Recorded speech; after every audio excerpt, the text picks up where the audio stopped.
things are getting interesting with the NCAA because we have been talking about this, it seems like now for the past few years.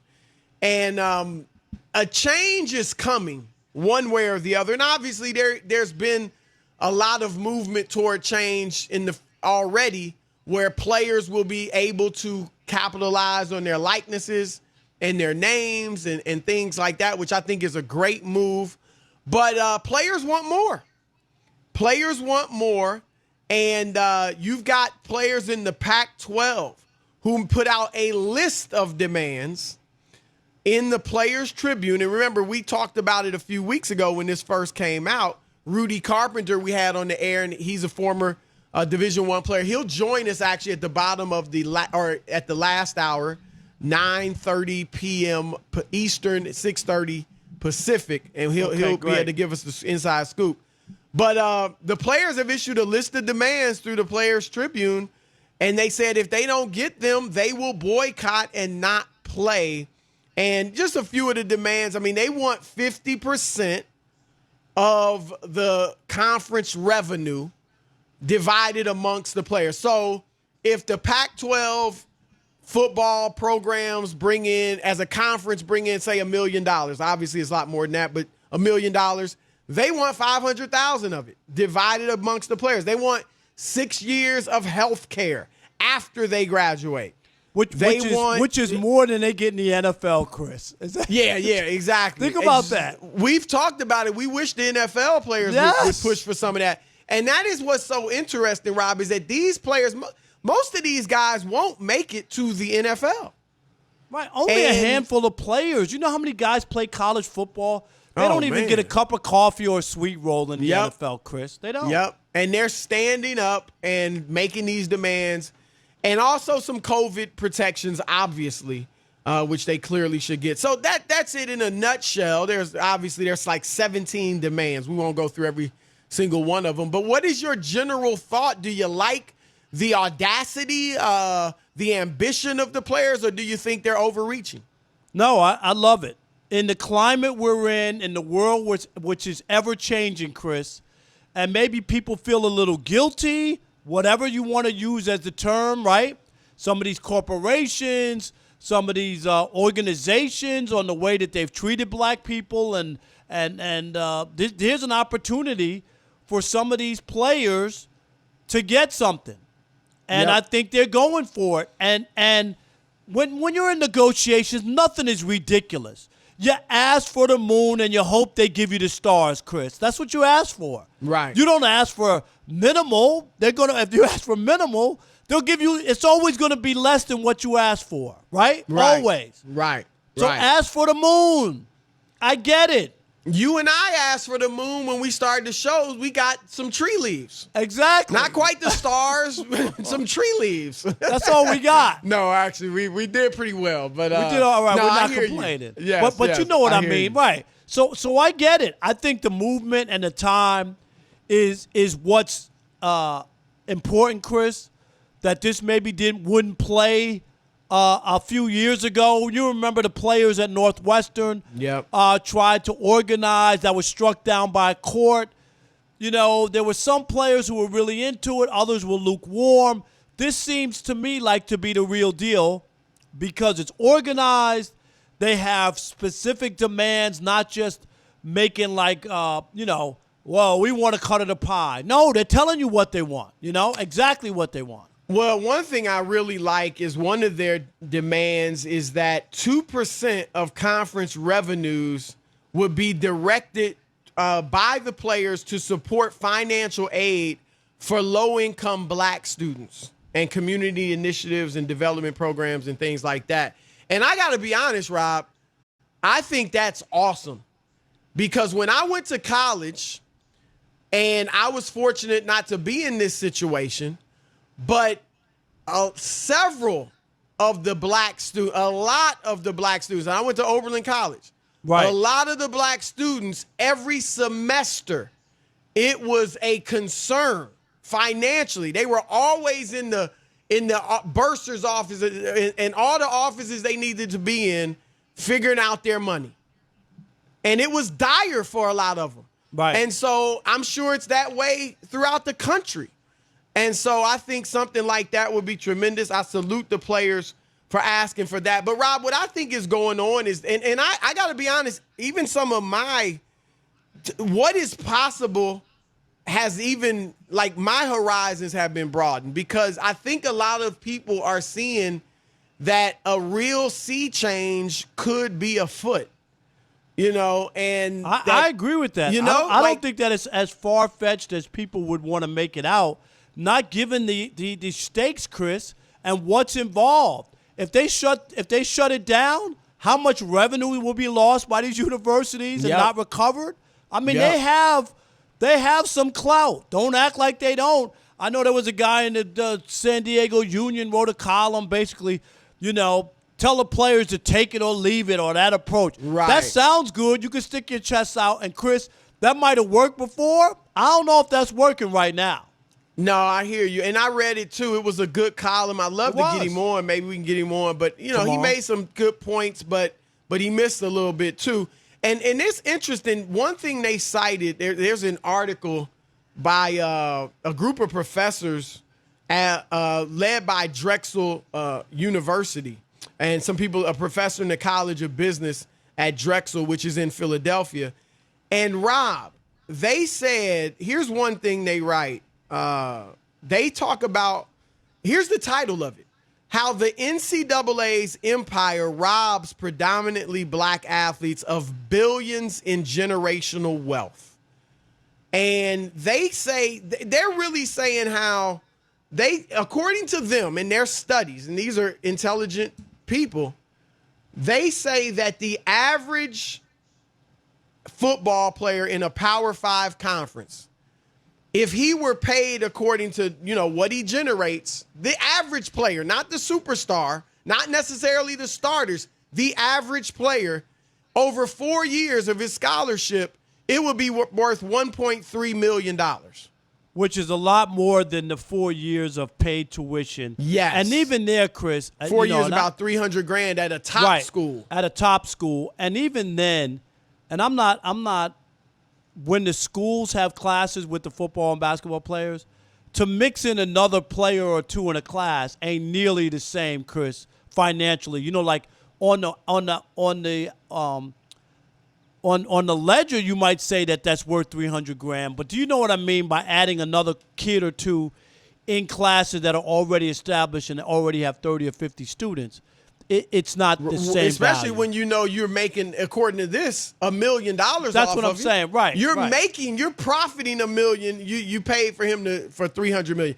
They said for basketball in the Power 5 is $2.2 million. Obviously, there's fewer players. So $2.2 million per players, right? Player. Yep. And I think one of the interesting things they point out, and I think this is where the players, because obviously, look, the players aren't experts on all of this stuff, although they've consulted them for this. But one thing, Rob, that they're looking at are the salaries for the coaches, the salaries for the athletic directors, those guys and the are salaries making for the conference commission. They're making millions. Millions. Some of these coaches, it's, Chris, it used to be, in the old days, you were a state employee as a coach, and you were paid like a top professor, right, at the college. Yep. And now they make so much money. They're the That's highest paid state employees in the state. They make more than the governor. They have it in here. This article from Drexel in the SEC is basically $5 million is the average salary in the SEC. Big 10 4.4, Big 12 4.2, ACC 3.7, Pac-12 3.1. That's what players are looking at. The commissioners making basically the same amount of money. Big 10 commissioner, $5.5 million. Pac-12 commissioner, $5.2 million. And then the athletic directors, Power 5 average, $1 million. That's what players are looking at. They're looking at the college basketball coach who's got the $2 million a year deal with Nike. Right? And he doesn't wear the sneakers. No. And he doesn't even wear them. Maybe to walk around during practice. Right. The kids wear them. Right. And so that is what they're looking at. And don't tell us it's amateur sports when the coaches are making this type of money? And the same, I've always said this. When I was at Southern Connecticut Division II, and you were a student there and there was a basketball game, right? If you showed your student ID, you would get into the field house, right, to watch the game. Yep. That's amateur sports. Where you're on campus, you show your ID, right? That's right. And you get into the game. And you can go to the game, right? Anybody else would have to pay $2 or $3 or whatever we were charging back in the 80s. But my point is, when you're playing at these arenas, people are buying season tickets and paying top dollar to go to these games. That's not amateur sports. Right. Even for the students, because my daughter went to Michigan and she had the season tickets to the football games.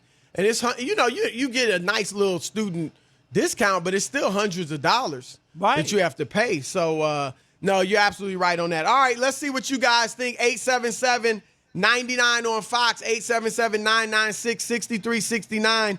Are you on board with the Pac-12 players being willing to boycott the season if their demands are not met? We will continue the conversation with you next. All right, let's kick it off, Chris, with Dre in Michigan. You're on The Odd Couple, Fox Sports Radio. What's up, Dre? Hey, what's going on? Welcome back, Rob. Welcome back. Thank you. Appreciate it. Hey, Chris. Yep. I mean, you a bully for how you doing J-Mac last week, man. You a bully. Well, his nickname is Chris's punching bag. So. Oh, my. You know what it remind me of? It remind me of that old Looney Tune cartoon with Spike and Chester. Big bulldog. He kept saying, man, shut up. Good job, fellas. But, hey, I appreciate what those guys are doing, because I think with this pandemic, it kind of exposed a lot of these institutions, because they need football and basketball to survive. Without them, they don't have all these other little sports and have all these other little None of them. games and things. Then you got coaches that drive around in helicopters and stuff like that, but these kids are worrying about how they're going to eat one week to the next. I mean, I agree with them 100%. Right. No, I agree. And the climate of the country, Dre, is that changes are happening every day, Chris. This is it. You can't give up, Dre. This is your opportunity. You going to wait till next year or 2 years after the pandemic's over and then go and try to strong-arm your way in? I don't think so. You better do it now. Right. And the NCAA is not going to give an inch if they don't have to. Right. They only give up, just like they did on the likeness, Chris. Remember, because California signed it. You remember they were threatening the schools in California? Remember that? What happened? They caved. That's right. Mitch in Wisconsin. You're on The Odd Couple, Fox Sports Radio. What's up, Mitch? What's going on, guys? Love the show. Thank you, buddy. Thank you. My point is I actually completely disagree. They're making them schools millions upon billions of dollars. And if they get this to happen, my opinion, they need to be ripped of their Division I scholarships, because they shouldn't have a voice, because they're not a pro. They don't have that opportunity to. We, as the taxpayers, are paying their schooling to go get an education. Yes, they're athletically gifted, but they should not be allowed to just say, you know what, I'm done, screw the school. That's not. I disagree with that. If they don't want to play, then don't play. Lose your Division I scholarship and be done. Do you think it's fair or right the way it is with the schools making so much money off these athletes? Look at the money, and the Mitch, athletes. Yeah, they get a scholarship, and there's for real. We know that. But do you think it's fair the way it is, that they're getting enough? No, but in the same way, I like what J.J. Watt said earlier this year. He thinks the college athletes should get paid a percentage upon their own jersey sales. But that's with the likenesses and things like that. That's why I think that's a good step. And I don't know exactly. It's complicated what exactly they should get. This is a good step in the right direction with the likenesses, but maybe it should be more. I mean, I think, people have to really look at this and study it, because it's so much different than, just your regular average student. Right. It really is. It's totally different. And Chris, here, and it's pro sports. Let's keep it real. We cover Power 5 football like it's essentially the NFL. If it was done like this, Chris, where it was like nonprofit, and all they got was from the networks or whatever, here's our bill at the end of the year for the students, for the travel, right? And then the networks pay the bill. That would be different when the universities wouldn't be making any money. Do you see what I'm saying? That would be that's like nonprofit. Like the university doesn't lose any money and it doesn't have to pay out any money. Yep. You see what I'm saying? Yep. But they would never agree to that because they make money off of it. That's and then the Yep, go ahead. No, I was just saying. And then the networks would just pay to foot the bill, whatever it costs. That's like I'm saying. Like I think players are looking at the exorbitant amounts of money that their coaches and administrators are making, and they're saying, hold up. They see what the networks are paying them, and we're not getting any of it? The NCAA basketball, $6 billion deal with CBS, Chris. Yeah. $6 billion with a B. Yep. And you're sitting there telling us it's amateur sports. Matt in Boise, you're on the Odd Couple Fox Sports Radio. What's up, Matt? Hey, guys. Thanks for having me on the show. Yes, sir. One of my favorite shows. I try to listen to it every single day. Thank you. My big thing is just that if they're worried about the money and they're worried about these scholarships, they already give these things to these kids. Tell you what, pay the kids. And then if the kids want to pay for their schooling, give them the opportunity. Give them the choice. Don't just say, well, we're already doing all these things, because at the end of the day, they are making so much money off just these poor kids. Right. Matt, that's a good point. And I got to be honest, if the money was, and obviously a lot of the money's going to the school, but if the money was just going to the school to strengthen different academic programs, other sports and things like that, and the coaches and ADs were making, not nearly as much as they're making, I'm not sure the players would be in such an uproar. Right. It's such a disparity. Let's squeeze in Marty in Kentucky real quick. You're on the Odd Couple Fox Sports Radio. What's up, Marty? Hey, Rob, I'm going to tell you, River didn't let Jonas and Chris bash on you last week. He took up for you. Is that right? Christian Jonas? Jonas was killing you every other About segment. what? My What did goodness. I do? I know you didn't even make fun of Jonas's pink costume he wore in his wedding, and he was ripping you first thing. But Marty, am I right? Jonas, every other sentence was something about Rob Parker. Was it? River wasn't having it. Hey, River ain't having it. That's my man right there. Not after you bought his loyalty like that. I didn't buy his loyalty. He gave me loyalty first. All right, He's always been a Parker right. But, that's right. You know that.